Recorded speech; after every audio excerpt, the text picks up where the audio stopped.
Tu te demandes comment fonctionne une succession et comment éviter les conflits, les frais inutiles et les mauvaises surprises pour tes proches. Dans cette vidéo, je t'explique simplement le mécanisme de la succession et les réflexes à adopter pour planifier sereinement. C'est quoi, une succession ? La succession, c'est le passage de tous les biens et toutes les obligations d'une personne décédée à ses héritiers. On parle du patrimoine du défunt, mais aussi des dettes éventuelles à régler avant de répartir ce qui reste. Sans organisation, c'est la loi qui décide de la répartition. Avec une bonne planification, ce sont tes volontés qui s'appliquent. Pourquoi planifier sa succession ? Planifier permet d'abord d'éviter les conflits entre héritiers grâce à des consignes claires. Ensuite, ça garantit le respect de tes souhaits. Qui reçoit quoi, dans quel ordre, et à quelles conditions. C'est aussi une protection concrète des proches vulnérables, par exemple des enfants mineurs. Autre enjeu majeur, réduire les frais et les impôts liés à la transmission, et prévoir le traitement des dettes.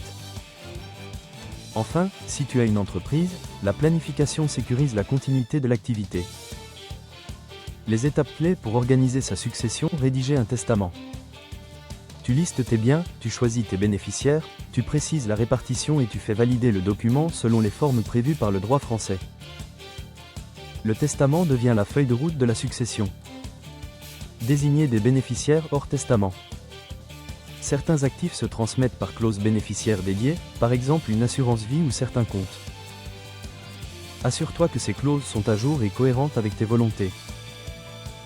Mettre en place, si besoin, une fiducie ou un trust de droit étranger lorsque c'est pertinent.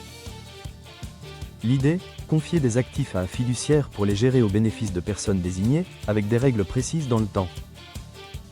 En France, on utilisera plutôt des mécanismes de droit interne produisant des effets similaires selon les objectifs poursuivis.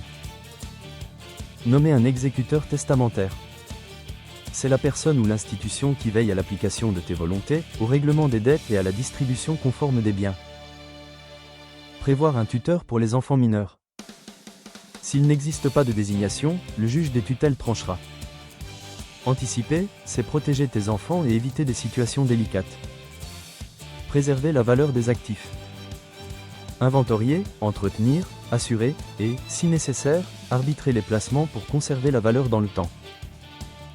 Réduire les coûts et faciliter la gestion. Tu peux limiter les frais et impôts de transmission en utilisant les bons outils juridiques au bon moment et en tenant compte des abattements et règles propres à chaque lien de parenté. Côté pratique, organise tes documents importants, communique tes souhaits à tes proches et, si besoin, fais-toi accompagner par un notaire, un avocat ou un conseiller patrimonial. Résultat, une gestion plus fluide, moins de stress et moins de délais. Calcul des droits de succession, l'essentiel à retenir: le calcul dépend de plusieurs paramètres. Valeur globale de la succession, nature des biens, lien de parenté, situation particulière. Des abattements existent selon la qualité de l'héritier, puis un barème s'applique.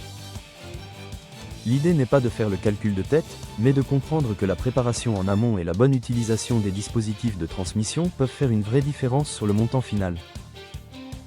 Les erreurs à éviter: ne pas avoir de plan du tout. Oublier de mettre à jour son testament, ses clauses bénéficiaires ou sa situation familiale. Sous-estimer l'impact fiscal de certaines décisions. Ne pas désigner d'exécuteur compétent. Ne pas communiquer ses intentions aux proches. Négliger l'aspect humain et émotionnel. Et, pour les entreprises familiales, ne pas préparer les successeurs. Le cas particulier de l'entreprise: si tu diriges une société, pense à la continuité. Qui reprend, sous quelles conditions, avec quel pouvoir et quels moyens financiers. Anticiper, c'est éviter un arrêt brutal de l'activité et préserver les emplois comme la valeur. Retiens ceci: la succession, c'est le transfert des biens et des dettes aux héritiers.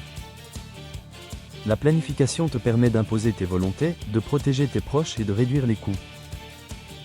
Les bons réflexes: testament à jour, clause bénéficiaire cohérente, exécuteur désigné, tuteur prévu si besoin, documents organisés, et accompagnement par des professionnels.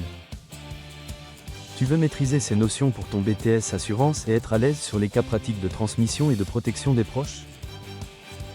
Télécharge mon e-book de révision complet avec fiches, quiz et cas concrets. Le lien est dans la description. Et dis-moi en commentaire, quelle est, selon toi, la première action à faire pour sécuriser une succession ?